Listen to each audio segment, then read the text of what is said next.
This is the Body Wise podcast. Thank you for joining Laura and Cristina for another intimate exploration of collective wisdom.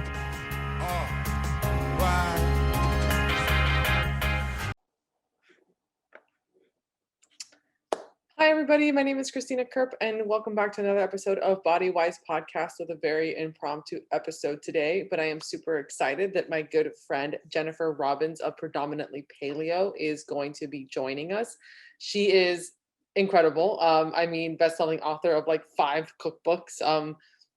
Southern Paleo Cooking and Paleo Cooking with Your Instant Pot and the New Yiddish Kitchen. She is the founder of Legit Bread Co.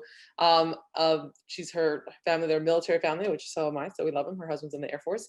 They're just amazing. She has got 3 incredible children, 2 awesome dogs, and she's just that person who does all the things. And I love her so much. So I was really excited to welcome Jennifer on the show. Welcome, Jennifer. Thanks for coming on last minute. I texted you and was like, I need a guest. Come hang out with me. And you graciously was like, I have an hour. Let's go. I'm like, we got to do it like right now. Yeah. So thanks for being here, girl. Hey, anything for you, Poopsie. Love you. Thank you. So I already introduced, everyone knows who you are, and I'm sure most of my listeners do anyway. It's okay. It's okay. Bruce does that all the time. It's all okay. Right, stop.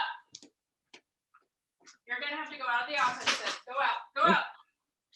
Go out. You're going to ruin this whole fucking thing. Come on. Out. Get out. Goodbye. And we're back. And we're back. It's okay. Bruce does that all the time. Because my office is like, if I just turn my screen, you see like my living room. So I don't even have walls. Good times.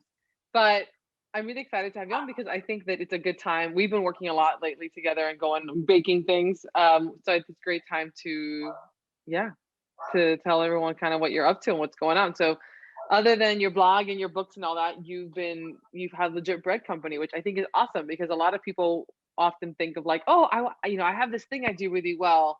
I want to turn it into a product. And we've had, oh my God, I can't think, Angela, Jesus Louise, I almost forgot her name, from Trevally on here.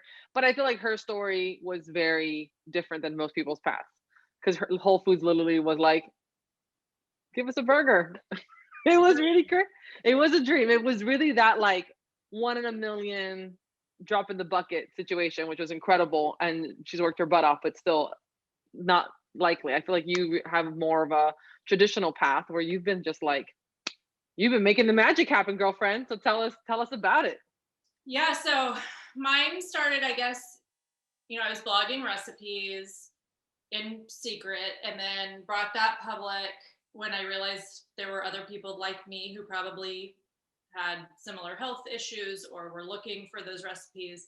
And then from there, I was writing cookbooks. But what I noticed was when I would tease people like, look, I've got this sandwich bread coming out in the kids' cookbook, people were freaking out and they're like, but can I just get the sandwich recipe? Like, can you just give it to me right now? I need it right now. And I'd hear from people who were like, I don't have any reason to buy a children's cookbook, but I need that bread. And so for a while I sold the recipe online because just a la carte, because I was like, okay, people are desperate and they're going to have to wait a year for this book and nobody wants to do that. So it just kind of got the wheels turning. I had no intention of ever going into the CPG food biz. I've heard horror stories. And then that combined with the bagel recipe from the New Yiddish Kitchen being stolen and profited off of, it really just, I was like, okay, I can spend a lot of time hating this guy who is a crook, or I can just do it better and focus on bringing honest work to the masses, to whomever needs it, wants it. And it's my recipe, so I can do it better than the guy who stole it.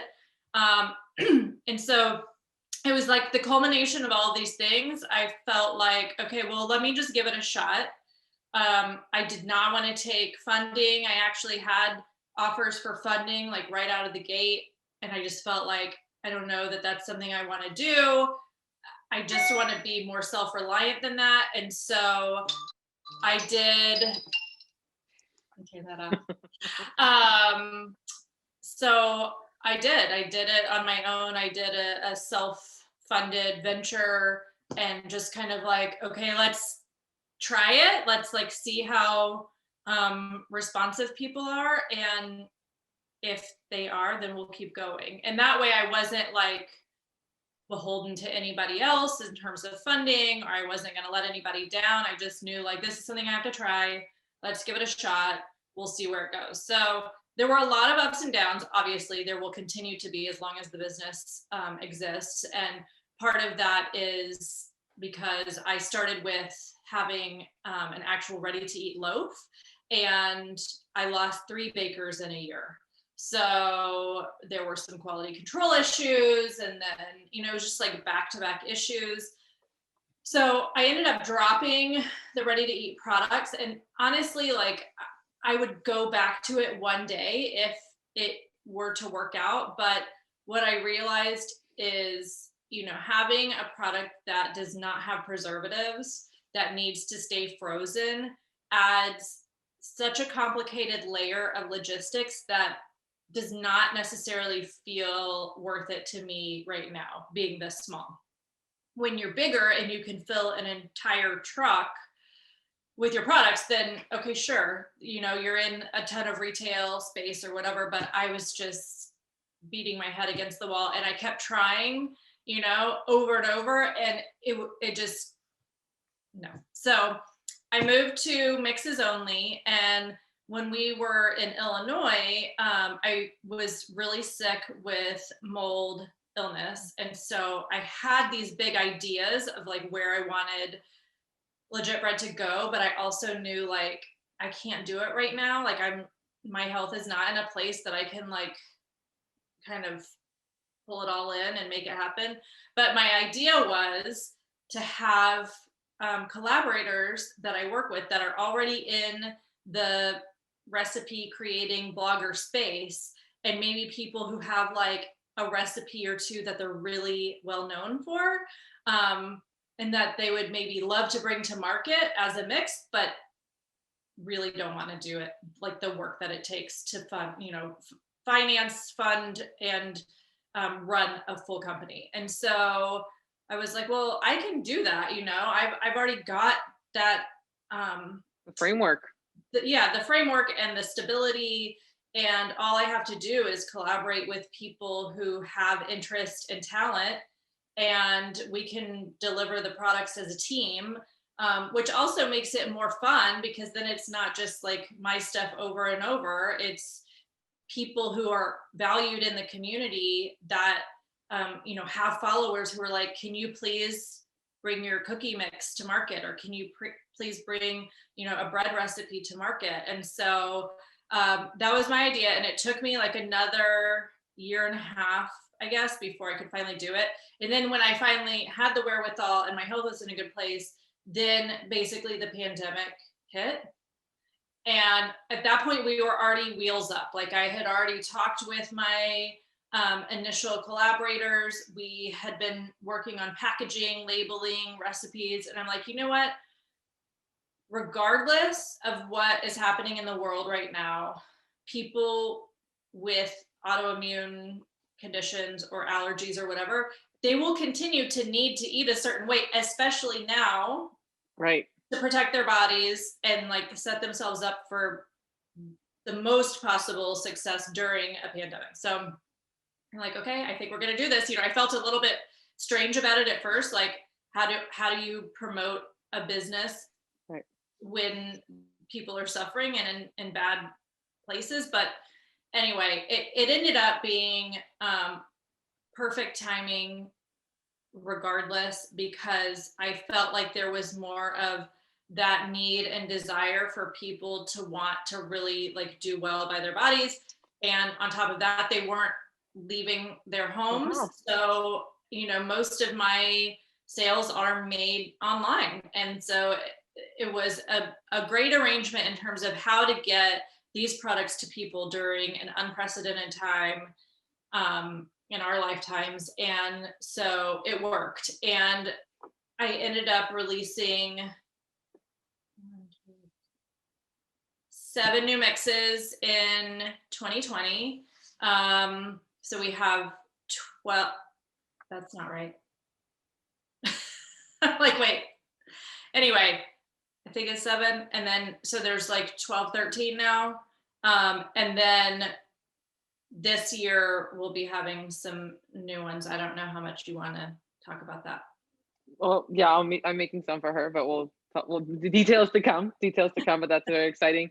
I think it's crazy, like the timeline though. And I think it's important. I think it's interesting for readers, like for listeners to understand, like you put this business out and like not only built your blog, wrote a gazillion cookbooks, which I don't even know how you wrote that many, because each one is like a piece of your soul and life and just, but did it raising 3 kids and moving every few years as a military spouse.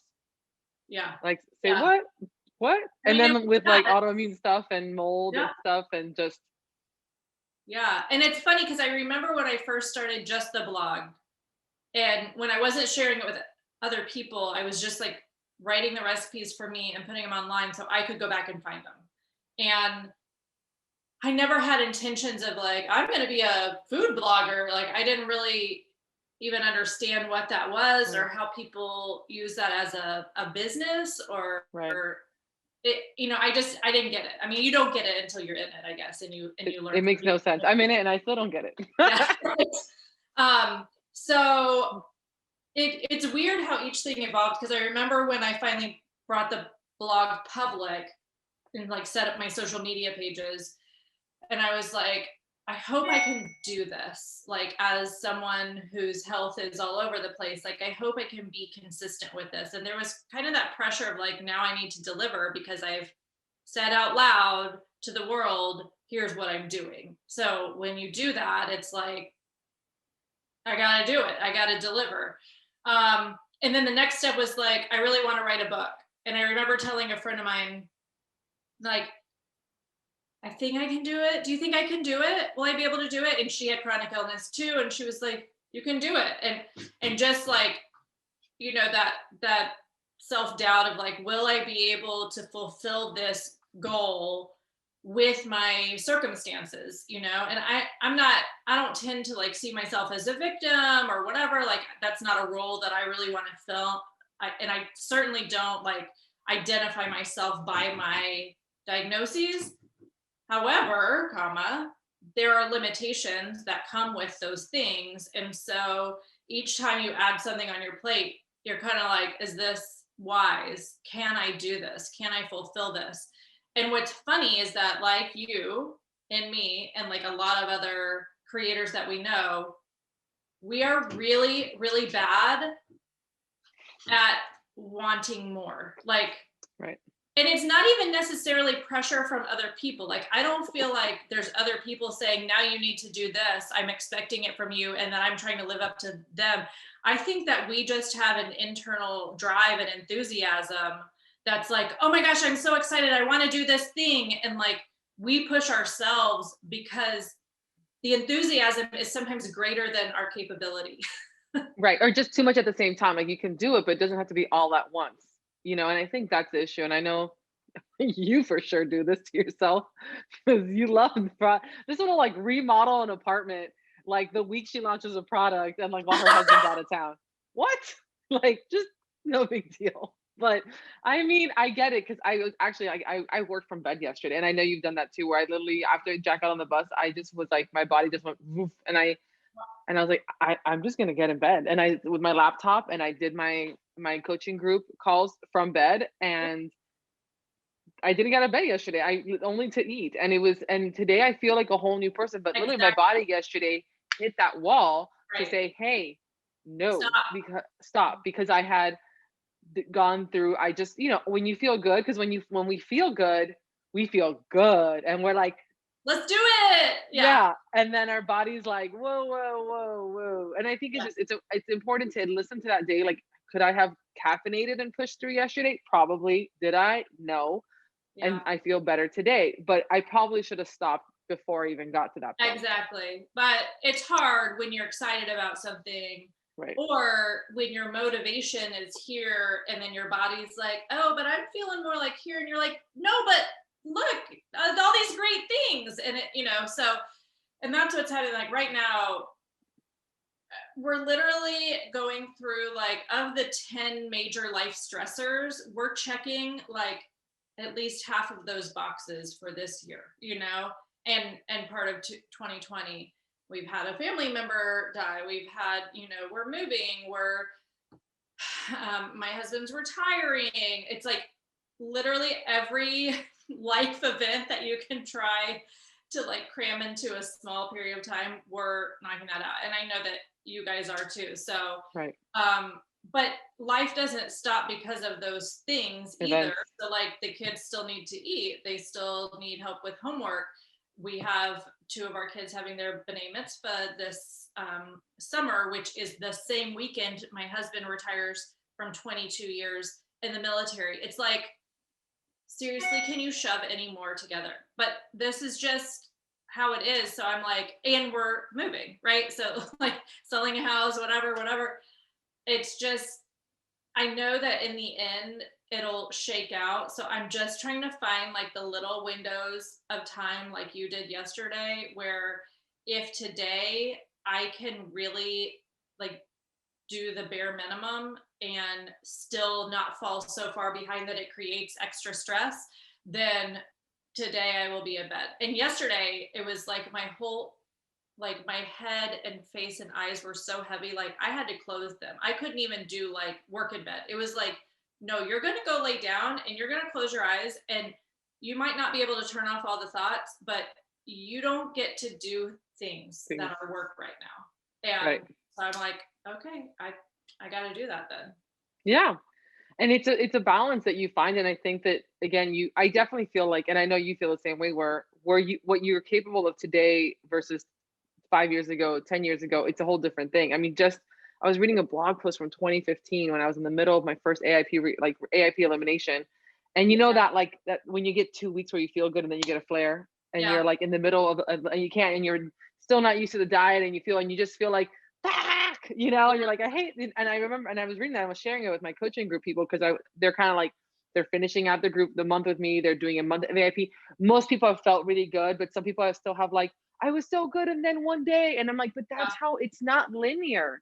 There's no straight line from point A to point B. And the thing is that it's not unfortunately, I don't want to say that word, but like, I think there's a thought of like, I'm going to do this, I'm going to get better, and then everything's going to be back to normal. And there kind of is no normal. It's like living with autoimmune disease is long-term management. Yeah. And getting to know your body. So what are your, like, other than taking obviously days off, like other coping mechanisms? And can you share a little bit, like, what are your white flags, or like what red flags? I feel like, what are those kind of things where you start feeling like your body's telling you to chill the fuck out?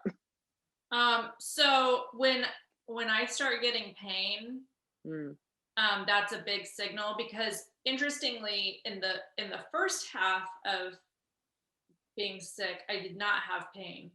It was more just like nervous system stuff, neuro symptoms, migraines. I know those are pain, but I didn't have like limb pain, joint, muscular, bone, nerve. Like I have very different types of pain. So I'll notice, like, aside from just fatigue, since I had, it started right when I was launching Legit Bread.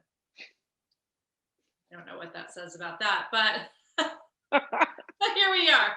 Sure. So, and I would have like this monthly flare, but it would last like a month, and then I would kind of come out of it, and then I'd start going back into it, and it was like extreme weakness, fatigue, and then like pain in my arms and legs, and then it seemed to get better. And then when I was living in mold, it got really bad again. It all came back, and then I was not really even finding many moments out of it at all. So it was just tread water, like get by. Now that I'm like on top of it, I feel like when the fatigue sets in, when I start having body pain, I'm like, okay. Or when I just have that internal, like when the anxiety and stress feels like it's really bubbling up, that's when I'm like, okay, I need to like really back off and just today not start a new project, not work on a project that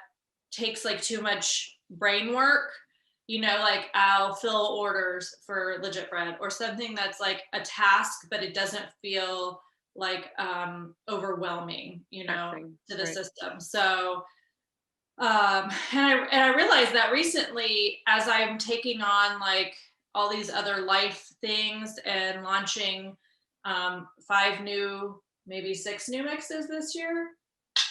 Wink, wink. I'm like, I haven't blogged a recipe since February, and it's, you know, and I see that, I'm like, oh my gosh, I'm a food blogger, and here I am like, where's the content? And so I start feeling like a little bit bad about that. And then I go, you know what? Let me pull this recipe out of the New Yiddish Kitchen. We're just going to put that up on the blog. I'm like, I've created hundreds, thousands of recipes. Yeah. I'm like, I don't need to always be making new content. Right. Like from scratch, when there are plenty of things that I can share that people have not all seen from books. So that's what we did. 100%. Yeah. And I think that there's that, like, you can, like, I've been off social media this month. I mean, I've been on Facebook because my group is on Facebook. So, you know, but I've been scrolling. I've been really no Instagram whatsoever. And it's been amazing because, yes, is that part of my job? Absolutely. But this month I was focusing on my coaching group, which when I looked at my calendar, it was like 5 calls minimum a day for the whole month. It was like just like stacked, like, and I was just like, there's no way I can do anything else but this month. Right. That's a lot. I have been able to squeeze in some recipe development just because I wanted to, like, but I didn't plan it. I had time. The moment now that the sun is setting later, like I can actually make dinner at 6 and still photograph it, which is a miracle, because winter is like, forget it. So then a few things like that. But yeah, I think that it's okay to be like, you can't do it all. You can't be in new recipe development, launching things. And again, maybe a less seasoned, like, you know, experienced Jennifer or Cristina would have been like, no, we have to do it all. And then, you know. Yes. Then the craft is inevitable, versus now you take the moments, or you take a day, or you take a nap, or, you know, what I notice is like just breaking out of the house and being like, I'm going to go like thrift shop, right? I'm going to go do something because it's mindless. And it's just like going and looking at beautiful antiques. And it just kind of like brings you joy, or going to sit in the sun, or going to the beach, or whatever, you know, like I'm not somebody who craves exercise like some people do, but I know for some people it's like getting out and walking, or going for, you know, a nice workout, where a yoga class, whatever. That doesn't seem to do it for me. I do try to move my body, but, you know, that's not like an escape, I guess I would say. But I know that there are things that like make me happy, or kind of like energize me versus deplete me. So if I have the energy to like get out of the house, but I'm overwhelmed working in the house, then I'll be like, okay, I know where like my 3 favorite furniture thrift antique stores are. I'm just going to go there and walk through. I don't have to buy anything. I can just like be inspired for idea. You know, that I think being inspired by anything is really energizing for creatives. You know, when you feel inspiration, even if it's not something that you need to then go like act on or create because of, but just being like, oh my gosh, this is beautiful. I can imagine it here. Or what if it was painted a different color, whatever. Like that to me is energizing, because it's uplifting and happy. And after however many years I worked in retail, like seeing beautiful things always makes me feel more cheery. So yeah, getting out of your space, especially when you work from home, like there's kind of no escape. Like everywhere you look, even just like going to the kitchen to like sometimes make food, is like the work wheels are churning, you know. It's like you can't escape it. So I do the same thing. I do like the gym. However, when it's nice out, I prefer to go for a walk or a hike. And with people with autoimmunity, that's kind of a double-edged sword sometimes, the workouts, because if your body is, and I had to learn that the hard way, where I'm going to go to the gym and then be like, oh, now I feel worse. And I've been explaining that lately too, because, you know, not everybody understands that, but I'm like, high intensity workouts for some, I'll speak for myself, for some autoimmune patients, high intensity workouts are no good. And I was a dancer for 20 years. Like I was a very fit, you know, in shape person. If I tried half of that, you know, people are like, why don't you go take a bar class? I'm like, do you know what a bar class would probably do to me right now? Like, it's better for me to just like do a few squats in my house, go for a walk, like get steps in or whatever, push-ups on the counter, like small gestures of exercise versus a 1 hour block of intense anything. Like I will crash and you won't see me for 2 weeks if I do that. Right. It's crazy because I did that for a year. I mean, I worked out pretty hardcore for about 2 years, and then 2020 hit, and then I just was completely unable. I lost the capability to do it. Like all the other stress added up so much, where my body was like, pick one. You can't do both. And I couldn't. Obviously, I couldn't control the stress of 2020. I can't. You know, even just with everything going on, and because I was doing Orange Theory. I mean, I like several times a week. I do blame that a little bit. Also, I think that broke me a little bit. Like, I think that I was just riding that kind of high of, you know, the endorphins and not realizing that it was kind of backfiring. And unfortunately, a lot of women fall into that because when you are really stressed out, it does actually feel good at the beginning until it doesn't. Like, because your body's pumping cortisol. Guess what? That feels good. You feel that high. You're like, I got it. I'm on it. And I've talked about this on the podcast before because I see that there's this pattern, especially in the wellness world, that people almost like, I don't know, like talking about that like it's a good thing. And I feel like when I was in it, I thought it was a good thing. And then afterwards, when I crashed, I was like, oh no, that wasn't, no, oops. Nope. Shouldn't have done that. Learned. Yeah. And especially for people with autoimmune disease, because our bodies just, again, handle stress differently. But it doesn't mean that we are fragile little, like we can't do things. Because I think that, again, like the motto is like, we can do hard things. We do them all the time. You've definitely like proven that, like, you know, building your business. So what are your, like, you know, in terms of, do you think it's, I feel like sometimes when we talk about these things, because we work for ourselves, right? We can kind of take a day, right? But not everyone's going to quit their jobs and start their own business, unfortunately. I wish we all could. But what are your, like, what would you say to like the working woman with autoimmunity in terms of self-care and kind of stress management? Prioritize sleep always. I know that a lot of us resist early bedtimes, myself included, because depending on, you know, what your cortisol looks like, you feel better in the evening. So it's like, oh yeah, this is good. I just want to like stay up and watch my show and, you know, maybe have a glass of wine, whatever. And then you're like, well, that was not a great idea the next day when you're like dragging. So sleep always, like I am, and people are surprised to hear this because it's a lot, but I'm a long sleeper. I need 9 to 10 hours. Same. It's a lot. 100%. It's a lot, but I've always been that way. When I was peak health, I needed 9 to 10 hours. Like in college, I needed 9 to 10 hours. You know, always that is like my magic number where I'm going to feel the best. So I also, like, if you have a job where you don't have to wake up as early, like if your power hour is not in the morning, I am best if I can wake up in the 8s, like 100%. 6, bad news.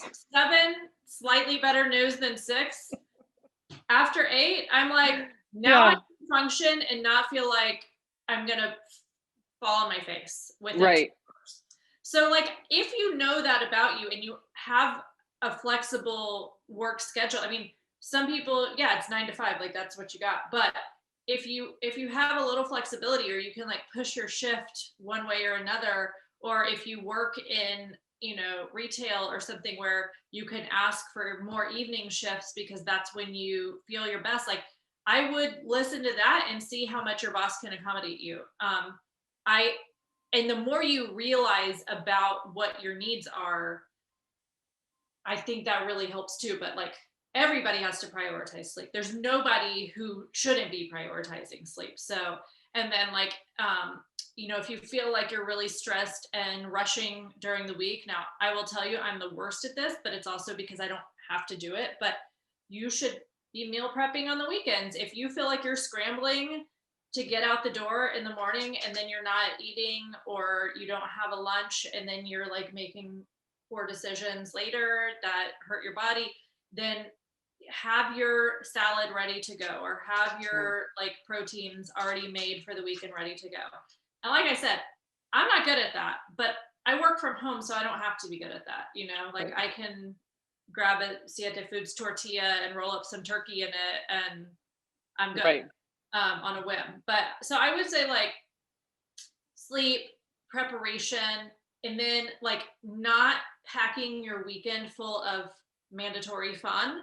Because a lot of people feel like, you know, they reached the weekend and that's when you're supposed to like socialize or have fun with friends. Now, granted, some of that's changed over the last year, but I mean, regardless, to feel like you have to fill the weekend with entertainment that also can feel like work, like maybe you should use that weekend for your own rest. Like you don't have to be productive all the time, like because then you're exhausted. Right. Weekends are, we do like Jack's Little League or one activity, a hike, and then like maybe one social thing, and the rest of the time is like, what are you doing? I'm chilling. Like I'm reading, I'm doing nothing. That. Right. I'm like, we go for a walk, I lay on the couch, like I read. For Right. sure. Take it easy, for sure. It's The slow down. And like my husband will be like, oh, we gotta go check out the blah blah blah blah blah, and I'm like, maybe, but also like maybe not, and maybe now till nap time. Right. Yeah. So I think that's probably, those are probably like top 3, you know, just to, because honestly, can I just say that like the way that people talk about self-care is stupid. Like a lot of times it's like about like female primping and pampering, and I'm like, that's not really like, when you're talking about an autoimmune, now if you're just talking about like a busy mom or somebody who does not have health issues, like sure, going to get your nails done could be self-care, but like self-care in this world, it is not about like getting eyelash extensions. I mean, no, it is about taking a nap or taking an Epsom salt bath. Like meal prepping is self-care. Right.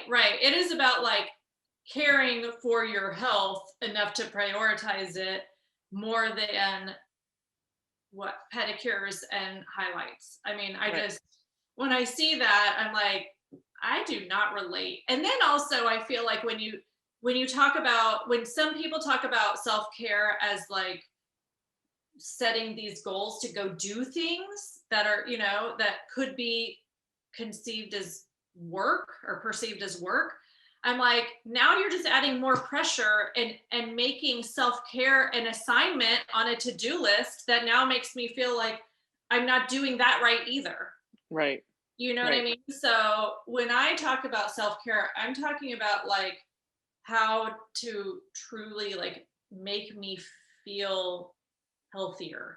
Right. Do less. Doing less is like the model. I think I've said that, 100 times. And it's interesting because with my coaching group, I feel like, I think I told you this, like I ended up, 25 women and they're all like me, they're you, like I'm like, oh my God, all type A workaholics, all of you. I'm like, super stressed out. Shocker. Right. And it's interesting because it's really become like this conversation has been so important. And I realized that, first of all, even if you don't have a diagnosed autoimmune disease, but you're dealing with like the kind of pains, the muscle pain, joint pain, the unexplained, doctors don't really know, you probably have something that's just not diagnosed yet, or you're going to have something. Like, coming, honey. Yeah, it's coming. And I think that's hard because of women, and like the modern working woman is just, again, we're working, we're, taking care, they're primary caregivers. We still, for some reason, have and granted, Justin is like 100, like super, like we're very 50-50. I mean, he does his own laundry. We divide chores. He's amazing with Jack, but there's still those things. Like there's still, mom is still like you still end up being like the primary. I mean, I feel like I'm his caregiver sometimes, Like, well, then let's be honest, women carry the emotional burden of their household. Right. So typically fathers who are great fathers and very interactive and great partners, they don't carry the emotional burden of, I hope Jack does okay on his test today. I hope that the other kid who is giving Jack a hard time at school is not a problem today. I hope that, right? Like, Right. Our husbands are not at work thinking about those things. Right. I know. Yeah. So it's a lot. We tend to we carry all the weight on our shoulders. And I think that, and I also feel like if you can afford help, like if you can afford to have someone come help clean your house or help with the kids, or, if you can buy the pre-cut veggies instead of, if you can buy the rice cauliflower instead of ricing it yourself, whenever there's an easy button at your disposal that you can do, whether, whether it's sometimes it costs money, sometimes it doesn't, but just take it. Whether it's asking your neighbor for help or ask if you have family, if you have community around, like ask for help. And especially when you're in a flare, right? Oh my gosh, and it's hard. I know you and I, like as military spouses, like sometimes we're somewhere new and we don't have that community. Right. And that is like the worst. The suck. So when you do have it, use it, like, Mom, make me dinner and bring it over. Yeah. Mine is grocery delivery. There you go. That's my number one, like, of all the things, because as we've been on a very strict like fiscal diet this year, because we have like specific goals in mind, I'm like, that's cool. And I will spend less on Amazon, but my groceries will be delivered. Right. No matter what, like that to me saves me stress, so much time. I can say at 2:00 in the afternoon, like, okay, I'm going to make this for dinner, boop, boop, boop. And Instacart will bring it. And all I have to do is then assemble it in the kitchen. And that's like, that to me is like one of the best ways that I can take like one thing off of my plate. For sure. I've been doing meal plans, which I know, like you, I never follow them and I hate them normally because I'm very much like inspiration, creative. Yeah. But I just had so many decisions going on. And because I had to go back to an AIP reset because 2020, I was with those hot spots and I could not figure it out. And my typical safe foods weren't safe anymore. There was something in my diet that was, anyway. And I could not wrap my head around it. Like, it was so crazy. Like, I knew what I had to do, but I just couldn't do. Every time I walked into the kitchen, and so I just pulled out my book and started doing the meal plans from there. And then now I've been doing meal plans. And even though Monday, Tuesday, I'm like hardcore with the meal plan. And by Wednesday, I'm just taking leftovers and doing another recipe from the plan. It helps me grocery shop. I don't have to think about it.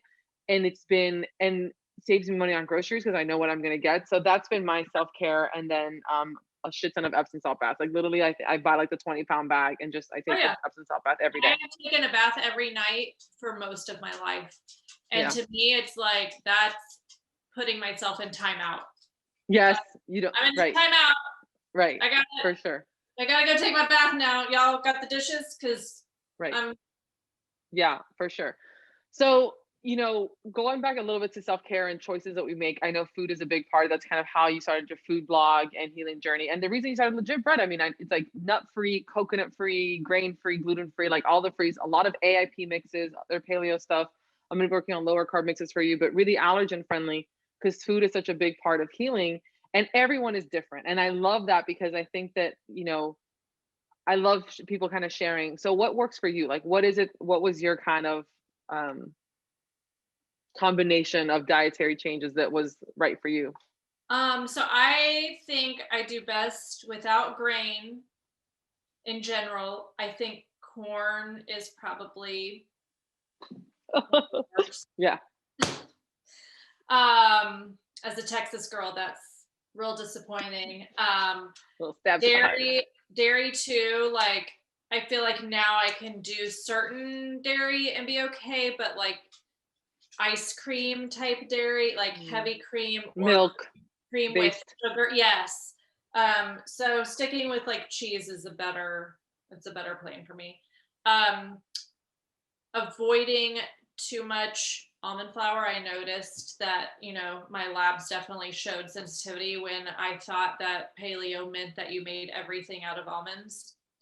That was a long time ago, but that's part of why I don't do nuts Nuts. in my mixes because I saw how it affected me, and I was like, yeah, let's do something else. So, and then what else? Sugar, just sugar's sugar. inflammatory for literally everybody, Everyone, whether everything. you realize it or feel it or not.